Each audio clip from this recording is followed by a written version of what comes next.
Well, without any further ado, Tony is waiting. Let's go ahead and get Tony on the line. Thank you for joining us, Tony. And It's again, great to be back. thank Good to you. see you, sir. And again, Tony Arterburn with Wise Wolf Gold. He has set up davidknight.gold, and that'll take you to him. Let him know that you've come through us. And it's always great to have Tony on. And Tony is the guy that packs your parachute financially here for you. It's a way to gradually accumulate with Wolfpack. He's got something that I don't know of anybody else that does that. He lets you sign up. You can start at $50 a month, I think, and go up. And you can set a budget and start to gradually accumulate gold and silver on a regular basis. And that's a great way to do it because we all need to have a savings program, and it also dollar cost averages out things. Now, things have kind of stabilized a little bit now after all of the speculation that was happening. And some of the people who are looking at the gold market said, well, this is basically a good thing because we had all kinds of wild speculators jumping into gold. They've jumped out, but that's not really the dominating factor, I don't think. I really do believe that it's these companies, Tony, that not companies, countries that are having big issues. We've talked about Turkey. You've got India and some other countries that are not really very wealthy in terms of their people who are putting controls on whether they can buy gold or silver. And I think it's interesting that as low as the income is in India, they're huge buyers of gold and silver. They want something that is real. Well, that's exactly right. And to go back to what you were saying before this segment, you were talking about Jared Bernstein. He's the one that wrote the op-ed about how we should lose the dollar's reserve status as the world's reserve currency. I don't know if you remember that. I don't remember that. I would have said that. Yeah. So this Yeah. is the kind of guy that was a financial advisor for Biden. I used to not think that that was a problem. And I guess you'll find out, Tony, that if you lose the reserve dollar status, that's going to be a problem as well. No, it's all going to be fine if the dollar velocity, everything collapses. It's all going to be fine. I thought that was just so reckless, and Mm-hmm. it shows the underlying current of not understanding the monetary policy. I don't know how they got as far as they did, honestly. And you talk about the issues and what people are misunderstanding. In my opinion, looking at all the countries that are having to liquidate right now. I mean, Russia has depleted a big chunk of its gold reserves Mm-hmm. in response to what's going on with their war effort and the price of energy. It really is everything that was driving gold is still there. The issue is the Iran war and the closure of the Strait of Hormuz and the price of crude and the unknown factors in the energy supply, David. That's Mm-hmm. what's keeping the prices below 5,000 on gold. It's also suppressing silver because it has an unknown economic factor in production for industrial metal like silver and the future of that. So everything's just hanging in the balance. Interesting though, is that while India is having an issue, they've got the import tariffs. I think they're like 6 weeks out on processing through customs for precious metals deliveries. So that's a real issue. It's driving up premiums inside the country, so physical premiums. Mm-hmm. But it really is. It's the factor here is energy and the cost of that and the unknown. And there's also the Kevin Warsh nomination, and I think the question marks that hang over that as well. Like, are we going to maintain rates? Are we going to raise rates? Or are they going to try to offset the inflation caused by the high energy prices through rates when the market's expecting a rate cut? So there's a lot of unknown factors right now. But I think if we'll just step back for a minute, you and I both know that in 2 years, the dollar is going to have less purchasing power than it does today, A lot period. less. A lot less. Yeah, just look at the Period. grocery store. I mean, you're really feeling the pinch there already. And isn't it interesting, Tony? You mentioned Russia. Here's Russia, and they're having economic difficulty having to sell off some gold because, and they're a net exporter of energy, and yet they're still suffering with this. Why is it? Because of war, right? And is that a lesson for us? Oh, yeah, we don't have anything to worry about. Look at we're a net exporter of oil and energy. Well, you can shoot yourself in the foot badly enough that you die from it, can't you? And you can do that with these wars. Well, that's exactly right, and it's the war effort, and again, the factored in cost of rising energy prices. Even if you are a net exporter, it still is a commodity. Oil's Mm-hmm. still a commodity. Even if you Mm-hmm. have it, it's still a commodity. It still bleeds into your everyday purchasing. So there's all those unknown factors that are built into this. Russia, uh, even though again they're a net exporter of energy, they have massive gold reserves, and they've been accumulating gold, much like China, Mm-hmm. for the last 20 plus years. But it's still, and everyone is affected by what's going on with the prices of energy. And the crisis in 2008 and 2009, David, was not so much a subprime mortgage collapse as it was an energy crisis. I mean, that's what happened when there was all the cheap money that was floating around, all the cheap currency and all the debt that was created. People bought things, and that drove up the price of everyday items. So much was imported. So places like India, places like China, they had to spend more on energy. It drove the price up at the pump for the average American. Average American decided it was better to pay for gasoline than a subprime mortgage. That's really what Mm-hmm. happened. Mm-hmm. So that was an energy issue as well. And I think that's just it's very short-sighted to look at this and look at the prices of metals right now and determine that they're just not going to hold up. They're not going to continue in an upward trajectory against the dollar based off of the economic factors that we see right now. But I don't think this is going to last. I think there's going to be another reset of dollar valuation against commodities within the next 24 months. I agree. And, when you look at this, my parents' generation was shaped by the Depression, right? And the hardship that they went through with that. My personal background was shaped by the 1973 OPEC oil embargo and the effect that it had in terms of it happened right as I was getting out of school. We're trying to buy a house and all the other issues that were happening there and the insanity that was around that, the inflation, the mortgage rates that were sky high. And and I go back and look at it, and I looked at it when all this stuff kicked off.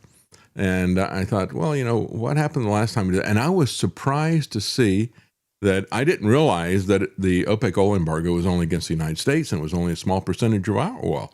But as you're talking about Russia being a net exporter of energy, this is a global market, just as the Chevron CEO explained to the news reporter who was interviewing him. He goes, yeah, the price of oil is set based on global demand. And, if you have even just one country that is singled out and is boycotted or sanctioned or whatever, that affects everybody in the world. And it affects everybody, even if you are a net exporter of energy, as you're pointing out, it still affects Russia, doesn't it?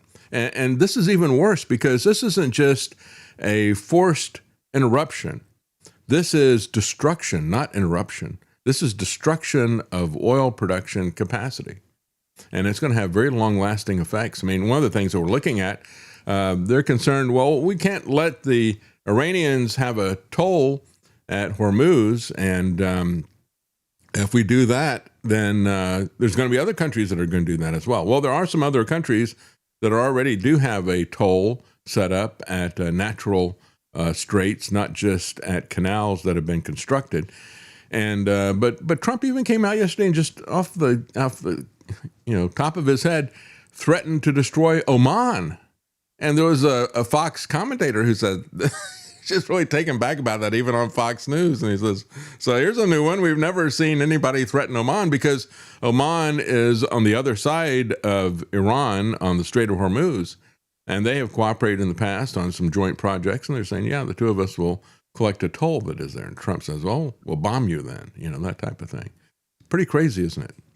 No, that's the Trump chaos factor. That's right. The factoring in America's new schizophrenia that we have. Apparently, we just create problems for the sake of problems to have them, and that's been key. The second administration, it started off with that. It started off with the tariffs. I call that the black swan event that really cascaded the price of metals. I mean, we forget that gold was just over $2,000 an ounce at the beginning of 2024. Mm-hmm. So, Mm-hmm. we've broken 5,000. We've hit, further than that and pulled back to 4,400 and a half right now. But I think that's indicative of just the unknown factors, David. The markets love certainty, Mm-hmm. and we don't have any certainty for the markets right now. And you mentioned the 1970s, and people right now, the chatter is that the Warsh nomination is as consequential as Paul Volcker's nomination to head up the Federal Reserve. And And the reason that Paul Volcker was brought in is because we went off the gold standard in 71. You had the OPEC oil embargo, you had all that. We had the first trade deficits running for the United States ever in our history that were compounding, and you had runaway inflation. So Paul Volcker was brought in to head up the Federal Reserve, and he inched up interest rates, as you mentioned. Mortgage rates were in the teens Hmm. Hmm. by the end of his term. And of course, he brought in, it was the Reaganomics, Reagan era, and you had the go-go 80s. And so a lot of that was swept under the rug because we did some Keynesian injections into the economy, especially with the military industrial complex and other things. There was a tech boom. But the problem with trying to compare that and where we're headed to in the next 5 years is that the debt of the U.S. was about $1 trillion in 1979, 1980, and we're adding $1 trillion every 90 days. And when you get to 100% of debt to GDP, of gross domestic product, most economists say that's a tipping point. We've only had that a couple of times in our history, as I understand. I mean, World War II was an example, and the But debt even was then, that like was a very different. We were in a much stronger position then at that point in time. much stronger. I Yeah, mean, we were absolutely. manufacturing center and all the rest. We were basically the only one left standing with a manufacturing center. So that was a very unusual situation. We don't have that anymore. All the fundamentals have changed, as you're pointing out.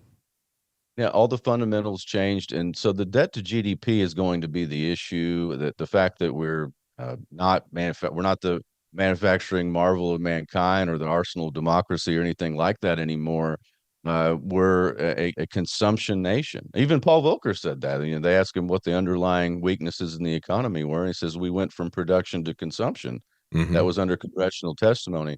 So I don't, there's a lot of speculation here, and there's been major liquidations by some countries. But if you look at what's happening with gold, David, the central banks are still buying at a record pace. So you might exclude some countries that are liquidating for the energy crisis, uh, but overall, that demand is still up by institutions. So they know where the currency issue is headed. I mean, they're not stocking up on their own currencies. They're certainly not stocking up on dollars or treasuries.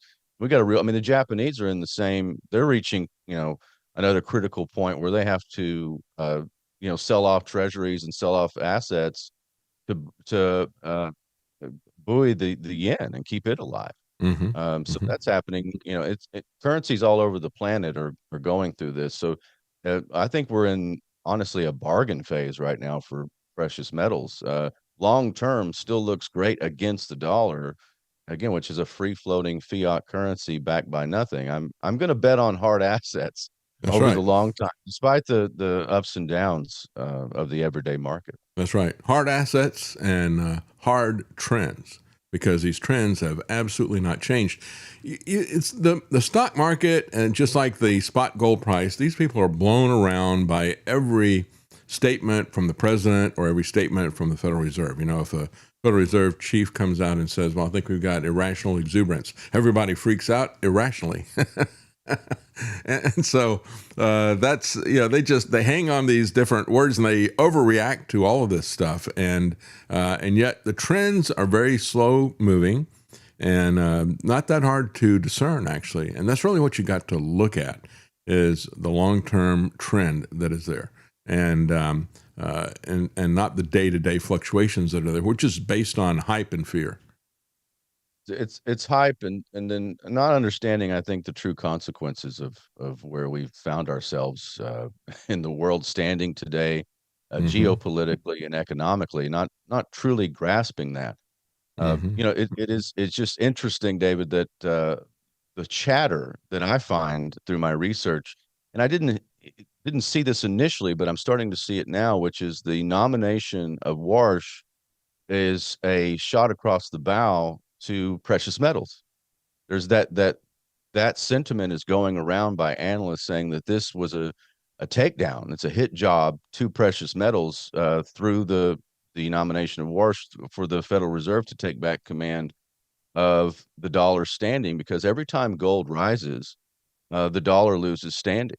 And that's been the case, and they knew that. Even going back to 1980 when gold hit $800 an ounce, part of the job of the central bank and the financial class in general was to suppress that, and they did a really good job for most of my life. I mean, look at silver. Silver was $52 in 1980. They went Hmm. in and took out the financially kneecapped the Hunt family who had exposed that physical silver, when you buy it on demand, drives the price up. Nobody ever did that again.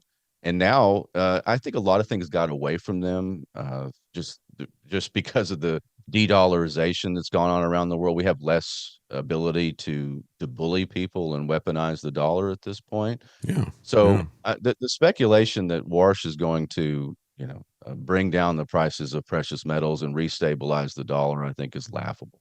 Yeah, yeah, it's a Ponzi scheme, and everybody understands that. And there's a lot of other issues that are happening in the geopolitical issue because, again, the petrodollar was also tied into geopolitics. And we've got people who are running the geopolitics now, call it ego politics. It's laughable. And so that is not going to be something that we can play to as a strength as they did before. And so I don't really see that he holds that much in terms of cards. You know, Trump always likes to talk about who holds the cards. Well, his history as a casino owner holding the cards does not inspire any confidence. I think it's again laughable in the extreme. So I think basically they're starting to, they've been running a con game, a confidence game, a Ponzi scheme, and people are catching on to it globally. It's not just the consumers, but globally people are catching on to it. So they got to invent a new con game, and I think that's where they're going to try to pivot to the things like the so-called stable coins, which are not coins and are not going to be stable either. That's going to be the thing where they make a lot of money, and that's going to be their next go-to move, I think. Something completely different. I think the underlying economic policies being carried out right now by the ruling class are part of the Great Reset. I think they're part of a Hmm. controlled demolition. I think it's creative destruction, whatever you want to call it. I But agree. I don't think it's about building wealth and prosperity for the American people or the world or, Oh, yeah, for the nothing rest is. of Yeah, civilization. nothing they do is about the good of the people. Yeah. I mean, they would easily, we had so many deals to make, and there was a lot of inroads we could have made with this new administration, coming into 25. And everything that we could have done wrong, we have done. I mean, it is not stable. Yeah. The markets are not happy, and there's just again a lot of confusion. I think the people are reading the tea leaves perhaps backwards. They're looking at it like, well, this is going to be, an attack on precious metals, or we're going to reset the dollar, or what. If you know the metrics like I do about dollar usage, because I followed that and I've been following it for years, it is rapidly declining. There's a reason they have the phrase is called de-dollarization. I don't think that phrase was around. I'd never heard that until about 4 years ago. Yeah. So de-dollarization is real and it's happening. I mean, since the invasion of Ukraine by Russia, which they were goaded into, since that in February of 2022, global usage of the dollar in financial transactions went from 56% to 41%. Mm, mm. That was 4 years ago. So, you look at the BRICS nations that are continuing to set up their cross-border payment systems and everything else that comes onto the market. You can, throw in things like Bitcoin and others. The dollar domination is on the way out. Yeah, I don't It's think hit. that Iran and Oman are going to be setting up the toll prices in U.S. dollars. They're at the Strait of Hormuz. No, and They've let's already not used forget. Bitcoin. Yeah. Well, Sorry. it was June of 2024, David, that we lost the petrodollar. Hmm. That was the 50-year agreement lapse, and we did nothing to try to bolster that. I thought that was a big red flag. And we mentioned Jared Bernstein earlier. He was part of recognize we can get no more petrodollar, and we should lose King Dollar status, as world's reserve currency, which perhaps we should. I mean, I think at the end of the day, there's a real problem with holding the world's reserve currency. And I remember I talked to you about that term Triffin's dilemma. About Robert Triffin was an economist in the 1960s, and he was speaking to Congress, and this was part of the dilemma that he had as an economist. What happens if you're the world's reserve currency, if the currency ever gets repatriated in in a rapid form. Like what happens if you lose that and those dollars come home? Well, think of all the trillions of dollars that stocked, central banks since 1945 until now. Hmm. And all of I mean, even the metrics on cash too, David. That's another thing for the dollar. This doesn't bode well. Is 80% of all the U.S. paper currency is not in the continental United States. It's used outside of CONUS. So Hmm. a lot of that could be repurposed and sent back, or eventually we're going to be flooded back with dollars more It's so held by than the we. people that Trump is making enemies out of, because he's making enemies out of the entire world. He's decided he's going to go after everybody, country by country, and it's already reflected in the general population. The fact that people don't even want to come here for a vacation, in spite of all Right. the great things there are to do in the U.S. And it's because of Trump. But he is making enemies out of the people as well as the leaders of all these different countries. And as you point out, they've got 80% of our currency out there. I mean, it really is. These chickens are going to come home to roost, aren't they? All this paper money. And, when you look at the consequences of it, losing the dollar status, it is going to be very, very difficult for those of us who are Americans. I mean, we're going to see a big change in our life. However, sometimes I look at it as the cost of freedom. If that could break the power of the federal government to bribe us, to blackmail us with the paper money, if it could break the power of the American empire to drag us into one war after the other, it's worth it. And so I had to stand with some of the Biden economists to say, yeah, let's get rid of the petrodollar. Let's stop the U.S. from having a reserve. It's going to really hurt us all economically, but there are things that are more important than money, I think. I'm thinking of a phrase I read from Pat Buchanan about the decline of the West, and he said something like, "There's a difference between a grand lady, walking down a staircase, or a slattern being kicked down." Like he's talking like two different visions. You can have, and that's been my argument is, yes, we are no longer in, the American dominated world. Truly, we lost that standing, I think, through stupid on purpose actions over the last 50 plus years and accelerating in the last 20. We didn't have to lose it this way, but my argument's always been, let's have a different kind of reset. I think Hmm. it should be slower and give, people time to catch up. We can put in better systems. We can bolster the economy through trade and other things. Oh, I agree. Uh, Yeah. They don't do that's not anything what we did. slowly, though. No. It's just like you did with tariffs. I think it'd be better if we were less dependent on foreign countries that can cut us off and everything. So I'll tell you what I'll do. I'll just cut everything off tomorrow. We don't have any infrastructure to make up for what was cut off. He just pulls up the drawbridge the next day. It's crazy. He doesn't do anything and think about it in terms of transitioning. But I've got some comments and some questions for you, Tony. I'm Marty. Thank you very much for the tip, Marty. I appreciate that. He says, doesn't having gold on hand to sell when needed show the wisdom of having precious metals? And I think that's the key thing. When we look at this is what's happening with the sovereign nations, many of them. And of course, it's what we need to do as individuals. For the longest time, I remember when I was in college, they would have, the microeconomics, that's what you need for your family budget. That's what you need if you got a business. But hey, John Maynard Keynes said, if you got macroeconomics, deficits don't matter.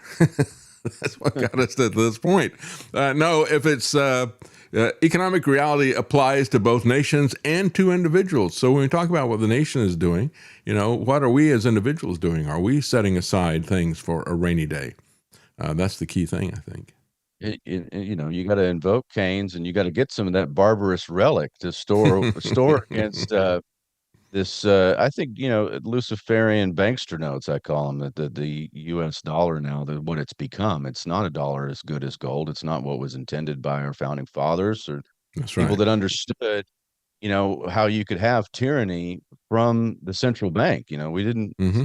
It's this is something new on the American landscape. I mean, really, truly, the fiat currency system is an experiment, and the average lifespan of a fiat currency is 26 years. And we went off the gold standard in 1971.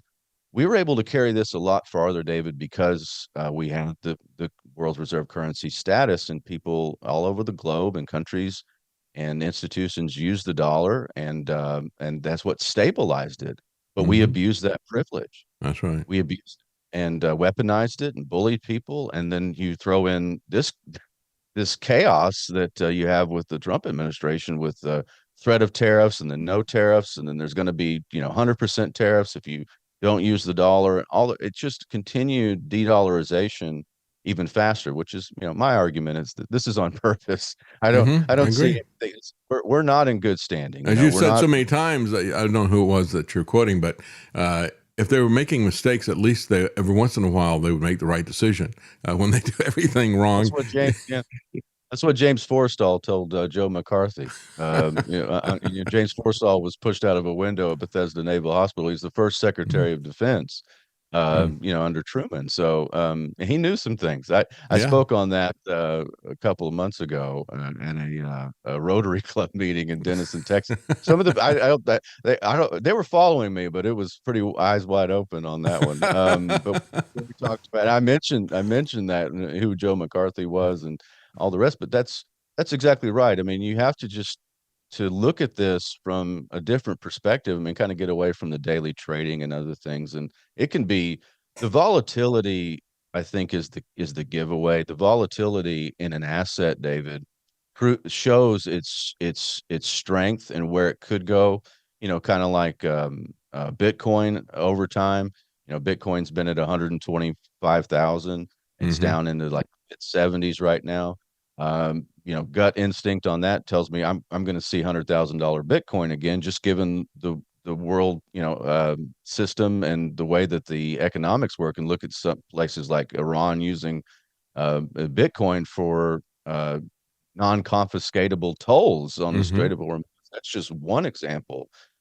So volatility usually points to the strength and the potentiality of an asset to go higher. And Hmm. I think silver's there for sure. Gold's there because we've seen gold hit higher prices. I mean, if gold hit $5,600 an ounce and it's at 44 and a half right now, do you think it's going to go back to 56? Well, of course it is. And then people that are worried that are dumping it, they're just short term. That's trading. That's not what you and I do. It's not what the normal American. That's a very small sliver of things people extract. I guess you could call it wealth. They extract things parasitically from the market, trading back and forth over and over. But you got to look to the long term. The long term says, the dollar loses purchasing power. Gold is finite, takes a lot of resources to get it out of the ground. It's universally recognized as money. Countries around the world will go back to it. And the gold is already the world's reserve currency again, just not Hmm. in name. It That's right. surpassed the euro 18 months ago, David, as the world's most held reserve asset. And then it surpassed the dollar through both currency holdings and treasury.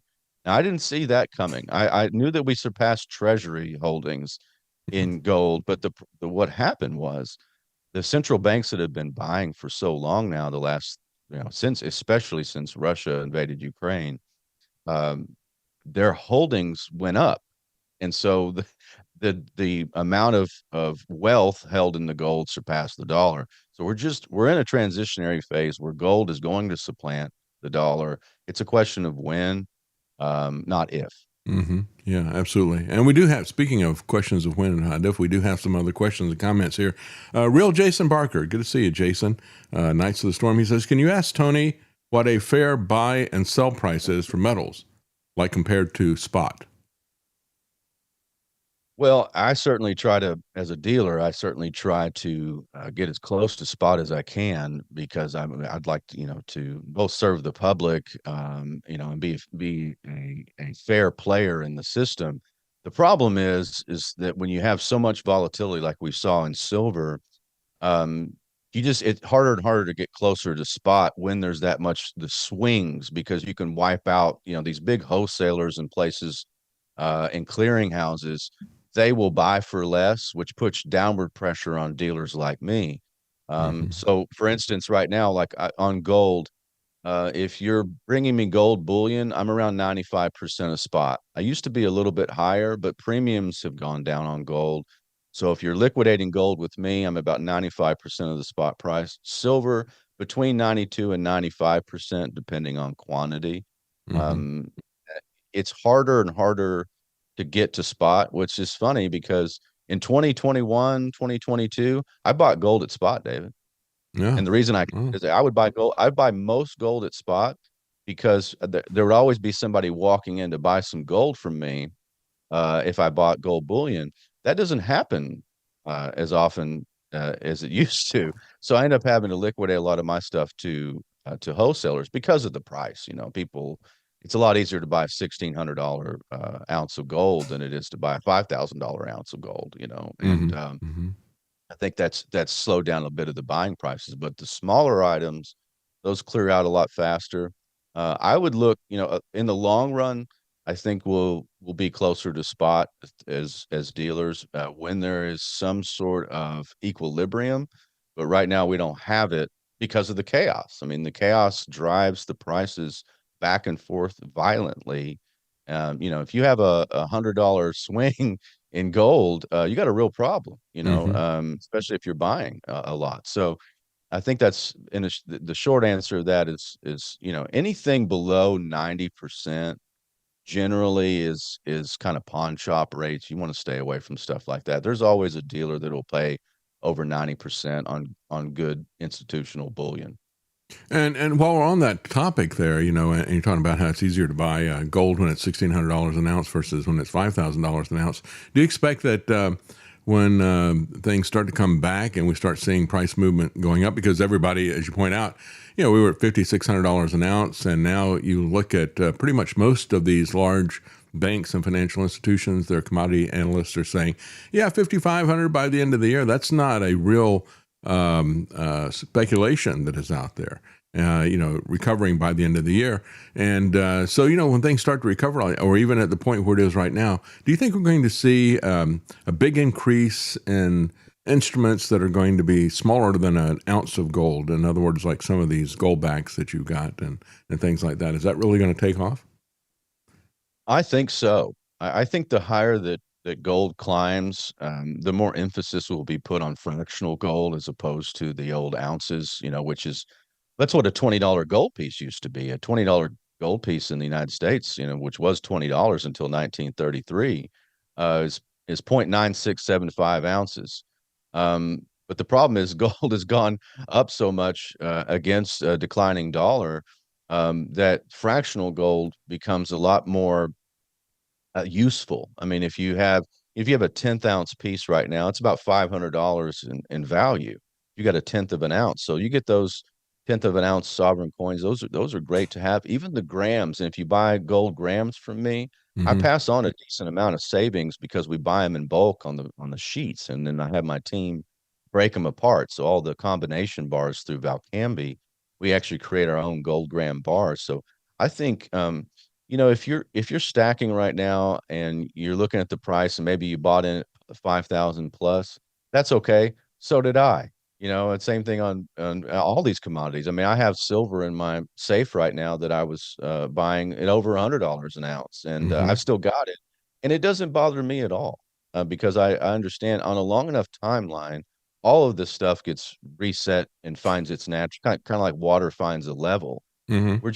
We're in a weird time right now, That's and right. trying to glean any sort of sense out of it is really hard to do because it's not just one thing. It's multi-factored. It's all built into the price. So fractional gold, great thing to have. There'll be more of it. I think it'll be more ubiquitous in how people hold gold. Mm-hmm.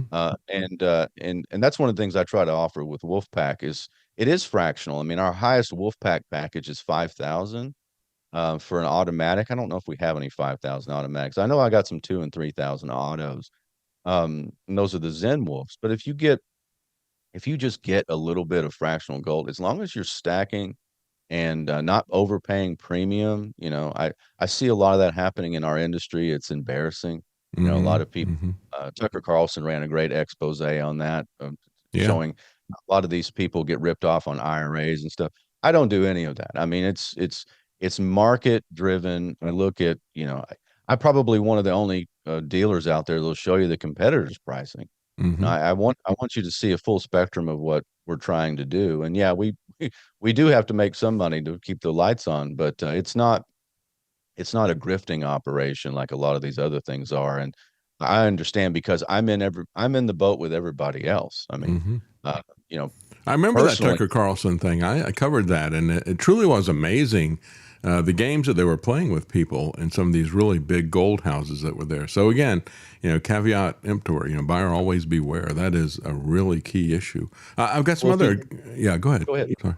No, Uh, no, I, I'm just going to say if you know you can get ripped off by not knowing what you're doing, mm-hmm, and mm-hmm, it's all legit. By the way, those things are legit.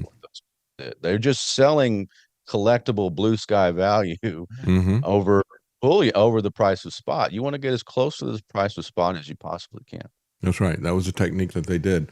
Radis Bro, thank you for the tip. He says, I'm a firm believer that crypto is done, given the climate and the TCG cards like Pokemon are holding value because you can actually hold them and trade them like precious metals. People want to have something that is physical. And I think we're seeing a big move towards that as everything is becoming so virtual. That is something that I think really commands a premium, whether it's physical, whether it's a Pokemon card he's saying, or whether it's gold and silver. You don't want what we call the paper gold, which is GLD and SLV on the stock exchange. It's very easy to buy and sell that stuff, and the premium looks to be very cheap on that. However, if you look at it, it's not tracking the price of spot gold and spot silver. And there's a reason for that, because you don't own anything. You are now have shares in some organization that owns gold, but you don't directly own anything. And that is the trap that they're setting for people with everything that's on the stock market. I mean, they're even going to create a tokenized version of the stock market is coming up.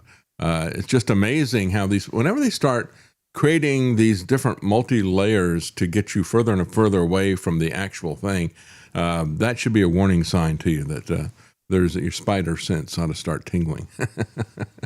Well, they've got a real generational problem, David. I mean, Gen Z doesn't own houses. They don't own stocks. Mm-hmm. You know, these new generations, they don't have the wealth because of the currency issues, because of the economics of everything and the concentrations of wealth, and I mean, really the corruption of our Mm-hmm. financial system right now. It's built on fraud. You got fruit of a poisonous tree. So a lot of these younger people are giving up, and I think that they can try to dress this up and put lipstick on a pig and tokenize stuff, but who wants a tokenized piece of something that's not worth anything? I mean, a lot of these companies are valued at 400 times earnings, and yeah, crypto's in a real weird place right now. Amazing technology. Some of it is garbage. Some of it's not. you- I don't know the use of it other than speculation or gambling. Especially the meme coins, which are absolutely ridiculous. If you want to Mm-hmm. Mm-hmm. want to see the outcropping of a failing civilization, look at some of these meme coins. I mean, it's just, you can make short-term, I guess, money in it, but it's not something I really do. I look at fundamentals, and I'm in the business of gold, silver, and Bitcoin. I threw Bitcoin in there, and one of the reasons why is because it really is something unique in the crypto landscape, and the price on that's down right now. It's a lot of I think Mark Cuban just sold off his Bitcoin and said, well, the narrative hasn't held up. Well, I think you could say the same thing people are saying the same thing about gold. Well, gold didn't hold up. We're in a war. There's financial uncertainty. Why isn't my gold $6,000 an ounce? Well, I think we just covered a lot of that. There's Mm-hmm. there's Mm-hmm. multi-factors and energy and I think timeline. You got to look at the overall wealth, so-called, of the world, and where all the currency is and the value is. There's hundreds of trillions, and gold has a $20 trillion market cap. Okay, so I say this all, there's not enough real to house all the fake.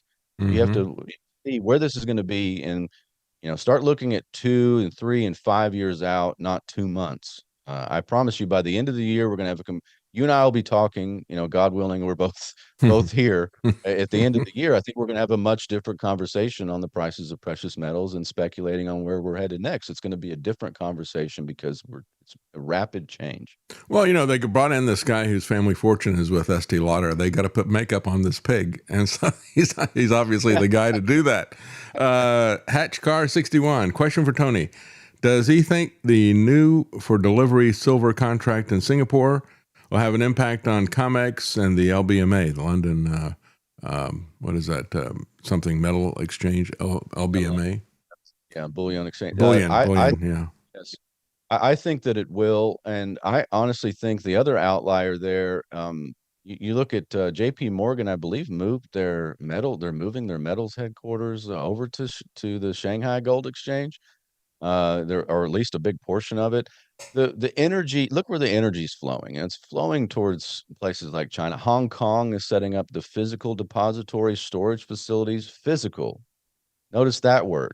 That's in a post-trust financial world, everything's going to physical. That's So right. they're going to have Yeah. these physical storage houses. I think the entire system is going to be upended. We floated for a long time, suppressing prices and using, financial instruments to paper over precious metals, and there would be some speculation in them.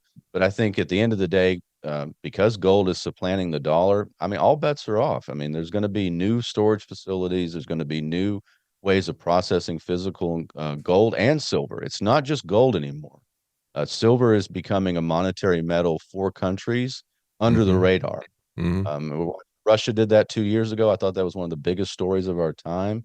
And China's stockpiling silver. So there's going to be a race for who holds the commodities, in my opinion. Yeah, And I these agree. the current system that we've built in the West, with the COMEX and all these are unsustainable institutions in their current forms. There'll be a lot of changes. And it's all about trust. And we can see that other countries don't trust the U.S. government, don't trust the Federal Reserve. Look at the efforts that they went through, the French government, the German government. The French were able to get their gold back. The Germans are still fighting to try to get it back. They can put Estee Lauder makeup on this pig, but these guys actually know her, and they are trying to get a divorce from her, regardless of how much lipstick they put on this pig with Kevin Warsh. We've got another comment here. Let's see. Militan Milankovic, thank you very much for the tip. He says, for the gas gauge, really appreciate the show. And the Walrus says, is there a visible gas gauge somewhere? Or do we just imagine the 3/4? No, there actually is. And we have that at the website, davidknight.news. And if you go there, you can not only see where the gas gauge is, you can see where you can stick stuff in the gas gauge. We've got links to different places where you can support us, as well as links to all the different places where the show is in both audio as well as audio and video. So that's an important place to remember, davidknight.news, and you can see all that stuff and interact right there at the website. And Gard Goldsmith, good to see you there. He says, the world demanded product has to rise in price when the supply from alternate areas cannot be increased, even as one large source is shut down. And that's what the lesson that people in the Trump administration never learned from, never occurred to them that was there. And the people that are boasting about this, saying, look at this is great. We're getting we're going to corner the oil market. Well, the average American and the average MAGA voter isn't cornering the oil market. We're just going to feel the pain that is there because we are participating in this global market for this scarce commodity. Scarce because of unnecessary government actions that they chose to make. Real Jason Barker, reminder that Tony has a show directly after this one. That's right. And people can find you on Twitter as well as Rumble. Is that correct? The Arterburn radio transmission? Arterburn radio transmission on Rumble on the America Unplugged channel, and on my X account at Tony Arterburn. We'll be live there at 11 a.m. Central. Mm-hmm. That's great. And let's see, there's not any more questions here for Tony, so I won't hold you any longer, Tony. I know you're very busy with all things, and I really do appreciate you coming on. It's always great to talk to you. And it's always great to get your very wise perspective on this. And I think you're right. I think we're going to be looking at this as this is a time where there's a buying opportunity, I think, just like when everybody wanted to go all crypto because of Trump talking. Well, it's Trump talk that is causing the value of gold to go down right now. And it's people who don't want to put any stock in what Trump is talking about. That's a good way to get had. And we have seen this proven to us over and over again, how this guy manipulates markets. Nobody has ever manipulated markets like Donald Trump has. And of course, gold is just one of those markets that he's manipulating. But the reality is the true value of this, and that is the physicality of it as well. And so we know that for millennia, gold and silver have been real money and real stores of value. And Donald Trump can't change that with all the lies and manipulations that he does, can he? This is an insider trading administration. This is speculation and not for the benefit of the American people. I think the fundamentals are still there. Slow and steady wins the race. Steady as she goes. That's always a good phrase to hold when you're looking at I think we will be proven right in the long run. Yeah. In the long run, and even in the short run, in the next 2 years, I think we'll have again a different conversation. It's just, and there's so many factors right now. There's a lot of manipulation, a lot of psychological warfare. And shout out to Gar Goldsmith, the great Gar Goldsmith, for Yes. that basic economics lesson. You got to remind yourself of that sometimes. Is there what is the supply and what is the demand? At the end of the day, that nothing else really matters. Is there enough supply? Is there a dwindling supply of something? And there's not enough supply of real to go around to house all the fake. I know that, and this is going to be a different story very soon. But right now we're in the eye of it. We're in the thick of it, David. We'll do our best to try to figure out where we are. That's right. Yeah, we got a lot of these market analysts and media people, as well as the people on Wall Street that are standing on the poop deck soiling their pants. And we're trying to look out there to see what's happening in terms of manipulation. We see these whales. You can see the telltale signs of these whales and say, there she blows. And Trump is one of the biggest whales out there manipulating the market and everything else in reality. And so it's time to get back to reality. We're going to talk about that when we come back. We're going to talk a little bit about AI and the dilemma that we're facing. Thank you so much for joining us, Tony. And again, if you go to davidknight.gold, that'll direct you to Tony Arterburn's Wise Wolf. Let him know that you came through us. And if you want to find out about our show, where you can find it, where you can support it, and what the level of support is, you can go to davidknight.news. Thank you, Tony. Appreciate you coming on. Sir.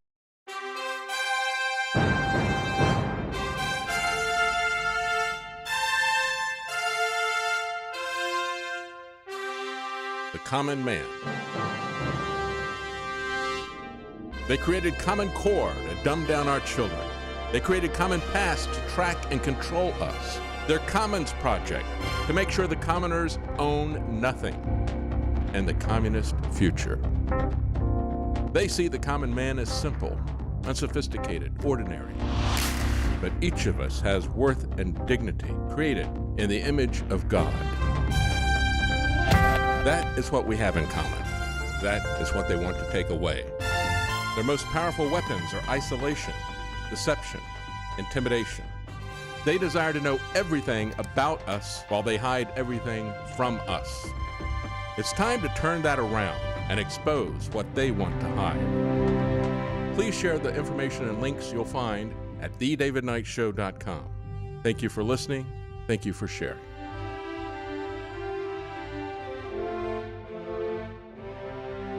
If you can't support us financially, please keep us in your prayers. thedavidknightshow.com.